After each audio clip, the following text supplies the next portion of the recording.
Hello guys, welcome back to your channel journey to success. आज हम करेंगे research methodology का जितना भी हमारा सिलेबस है उसका लास्ट मिनट में ओवरव्यू यूनिट वाइज। तो देखो, सबसे पहले आपको इंट्रोडक्शन में पूछा जाएगा कि रिसर्च का मीनिंग क्या है। तो आप बता देना रिसर्च क्या होता है कि जितनी भी नॉलेज है उसको गैदर करना, डाटा को गैदर करना और उसके बाद उसके एडवांसमेंट करना। इसमें हमने 3 स्टेप्स किए थे: pose a question, collect data and present your answer. तो ये आपका मीनिंग ऑफ रिसर्च हो गया। उसके बाद नेक्स्ट टॉपिक पूछा जाएगा क्वालिटीज ऑफ रिसर्च वर्कर क्या है। इसको हम एक्सपैंड करके लिख सकते हैं कि बहुत सारी क्वालिटीज होती हैं, जैसे broad minded, avoid errors, consistency, determined, futuristic, endurance, willingness. तो पेशेंस, बहुत सारे हम पॉइंट्स बना सकते हैं। नेक्स्ट क्वेश्चन पूछा जाएगा साइंटिफिक मैथड्स क्या होते हैं, हम उसकी डेफिनेशन पूछी जाएगी। तो साइंटिफिक मैथड्स में हम क्या करते हैं, साइंटिफिक मैथड्स में हम लॉजिकल और रैशनल ऑर्डर में स्टेप्स को फॉलो करते हैं ताकि मिनिमम बायस के साथ हम रिजल्ट्स जान सके। तो साइंटिफिक मेथड में हम 5 जो एजम्पशंस हैं वो लिख के आ सकते हैं साइंटिफिक मेथड की, जिसमें आएगा order, external reality, reliability, parsimony और जनरल रियलिटी। ठीक है। उसके बाद स्टेजेस पूछी जाएंगी साइंटिफिक स्टडी की और इसके एप्लीकेशंस भी, डिफरेंट स्टेप्स भी आ सकते हैं साइंटिफिक स्टडी के। तो स्टेजेस का ही पार्ट है साइंटिफिक स्टडी। तो पहले हम इसमें साइंटिफिक स्टडी को एक्सप्लेन कर देंगे। उसके बाद स्टेजेस में क्या आएगा, हमने स्टेजेस किया था: ask a question, do a background research, construct a hypothesis, test it with an experiment. उसके बाद प्रोसीजर फॉलो हुआ नहीं हुआ, अलाइन हुआ नहीं हुआ, कम्युनिकेट कर देंगे रिजल्ट। ये सब पार्ट आ जाएगा साइंटिफिक स्टडी का। नेक्स्ट हमारा टॉपिक है लॉजिकल मैथड्स। लॉजिकल मैथड्स में हमने बताया था कि हम आर्ग्यूमेंट्स यूज करते हैं, एक्सियोम्स यूज करते हैं, स्टेटमेंट्स यूज करते हैं, प्रीमाइसेस यूज करते हैं ताकि हम बता सके कि स्टेटमेंट ट्रू है या फॉल्स है। ठीक है। नेक्स्ट हमारा टॉपिक है इंडक्टिव और डिडक्टिव मेथड्स। इंडक्टिव में हम इंड्यूस करते हैं, इसलिए जो इंडक्टिव वाला है वो बॉटम अप्रोच है और जो बॉटम अप अप्रोच है और जो डिडक्टिव वाला है वो टॉप डाउन अप्रोच है। ठीक है। और इसमें हमने एग्जांपल किया था इंडक्टिव का, किया था कि every dog I met is friendly, और हाइपोथेसिस क्या निकाला था इंडक्टिव का, most dogs are usually friendly. और डिडक्टिव में हमने मेजर प्रीमाइस यूज किया था मैमल्स हैव बैकबोन्स, और माइनर था ह्यूमंस आर मैमल्स। तो हमने कंक्लूजन निकाल दिया था दैट ह्यूमन हैव बैकबोन। और हमने वो डायग्राम यूज की थी 4-4 के सेट वाली, इंडक्टिव की एक डायग्राम थी और डिडक्टिव की एक डायग्राम थी। और उसके बाद हम ये भी बता सकते हैं कि जो साइंटिफिक मैथड्स हैं उनके बहुत सारे यूजेस हैं, क्योंकि हर एक फील्ड में जो साइंटिफिक मैथड्स हैं वो यूज होते हैं। इसमें हमने एक ना टॉपिक किया था एक और छोटा सा, जिसमें हमने रिसर्च प्रोसेस के बारे में डाला था, वो हम किसी भी आंसर में फिट इन कर सकते हैं। नेक्स्ट हमारा था जो रिसर्च की प्रोजेक्ट है उसका क्या पर्पस है। तो पर्पस क्या है रिसर्च का, basically problem solving, testing out और एक्सप्लोरेशन पर्पस है रिसर्च का। अब फंक्शंस क्या है रिसर्च के फंक्शंस डिपेंड करेंगे कि उसकी नीड क्या है। तो मेन हमने 5 फंक्शंस किए थे, इसमें से कौन कौन से थे। एक तो था इसका function problem solving, total quality management, measuring customer satisfaction, tracking ad effectiveness और मेजरिंग ब्रांड अवेयरनेस। नेक्स्ट है रिसर्च प्रोग्राम क्या है। जितने भी छोटे छोटे मिनी प्रोग्राम्स हैं, सब प्रोग्राम्स हैं जो मेन प्रोग्राम का पार्ट है वो सारे रिसर्च प्रोग्राम का पार्ट बन जाएंगे। अगर आपको एग्जाम में क्वेश्चन पूछा जाता है प्रॉब्लम सॉल्विंग थ्रू रिसर्च, तो आप प्रॉब्लम सॉल्विंग थ्रू रिसर्च कैसे करोगे, ये मैं आपको समझा रही हूँ। या फिर क्वेश्चन ऐसे आ सकते हैं, what are the financial aspects of a research. तो प्रॉब्लम सॉल्विंग थ्रू रिसर्च में हमको पता होना चाहिए कि जो प्रॉब्लम है, सबसे पहले हम प्रॉब्लम को समझाएंगे। प्रॉब्लम के बेसिकली 3 एट्रीब्यूट्स होते हैं, एक तो अननोन वैल्यू है और प्रॉब्लम में मेंटल रिप्रेजेंटेशन चाहिए, और एक क्या है जो प्रॉब्लम है वो आपकी एंगेज करती है सोशल एक्टिविटीज को।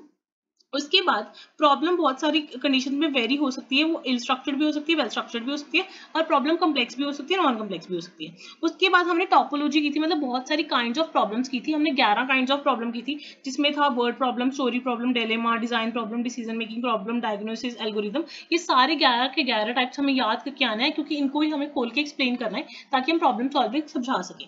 और जो प्रॉब्लम सॉल्विंग है उसके हमने स्टेप्स भी किए थे, जैसे हम पहले प्रॉब्लम को आइडेंटिफाई करेंगे, फिर डिफाइन करेंगे, फिर स्ट्रैटेजीज बनाएंगे। तो प्रॉब्लम सॉल्विंग जब आएगा तो प्रॉब्लम सॉल्विंग में हम सबसे पहले प्रॉब्लम के एट्रीब्यूट्स बताएंगे, उसके बाद प्रॉब्लम की स्टेप्स बताएंगे, फिर प्रॉब्लम की टाइप्स बताएंगे और प्रॉब्लम की वैरायटी बताएंगे। ठीक है।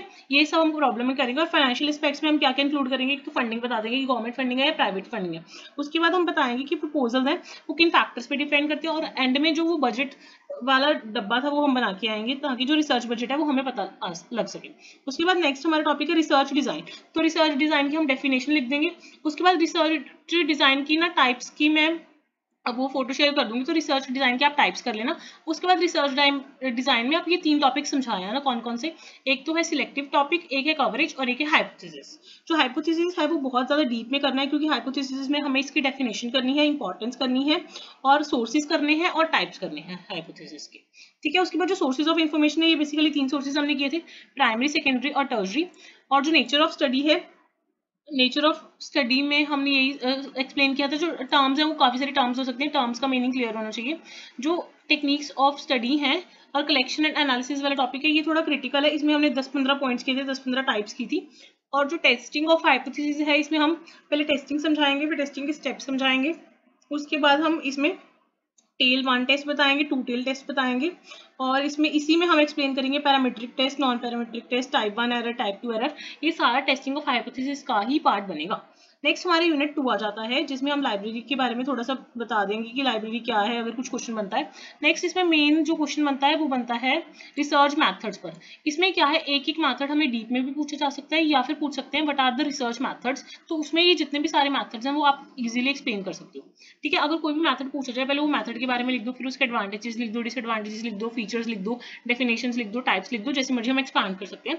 बेसिकली इसका जो क्वेश्चन है, जो मेन बनने के चांसेस है, that is what are the research methods, या कोई भी एक मैथड वो पकड़ लेंगे और उसको वो पूछ लेंगे कि उसके एडवांटेजेस, डिसएडवांटेजेस या पूरा प्रोसीजर बताओ या उसकी टाइप्स बताओ, जैसे सैम्पलिंग के टाइप्स हैं, ये सारे हमने किए हुए हैं। नेक्स्ट है जो प्रेजेंटेशन ऑफ इन्फॉर्मेशन है, प्रेजेंटेशन बेसिकली 2 टाइप्स में होती है, या तो टैबुलर प्रेजेंटेशन हो सकती है या फिर ग्राफिकल प्रेजेंटेशन हो सकती है।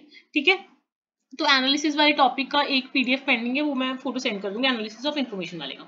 उसके बाद आज सिर्फ 2 ही टॉपिक्स हैं, एक तो टॉपिक है एनालिसिस ऑफ इन्फॉर्मेशन और एक टॉपिक है ये वाला एनालिसिस ऑफ इन्फॉर्मेशन और टाइप्स ऑफ रिसर्च डिजाइन, इन दोनों का पिक सेंड हो जाएगा। ठीक है, उसके बाद नेक्स्ट हमारा इसमें क्या है, इसमें से बेसिकली ये पूछेंगे प्रेजेंटेशन ऑफ डाटा को एक्सप्लेन करने के लिए पूछ सकते हैं, तो इसमें जितने भी टाइप्स हैं वो हम डिटेल में एक्सपैंड कर देंगे। या इसमें बोलेगा कोऑर्डिनेटिंग कंटेंट्स या कंपोजिशन, तो इसमें हमने 3 चीजें इंक्लूड करनी है, एक तो फ्रंट मैटर, एक बैक मैटर, एक टेक्स्ट प्रॉपर, तो ये 3 पार्ट्स में ही डिवाइडेड है। नेक्स्ट है मल्टीवैरिएट एनालिसिस, इसमें भी मल्टीवैरिएट एनालिसिस का डेफिनेशन पूछ सकता है। उसके बाद जो रिसर्च रिपोर्ट है उसके क्रिएटिंग के बारे में पूछ सकते हैं। ये है सारे मेन क्वेश्चन सारे यूनिट्स के। बाकी मिलते हैं नेक्स्ट वीडियो में। आई होप आपको सिलेबस का थोड़ा सा ओवरव्यू अच्छे से मिल गया होगा।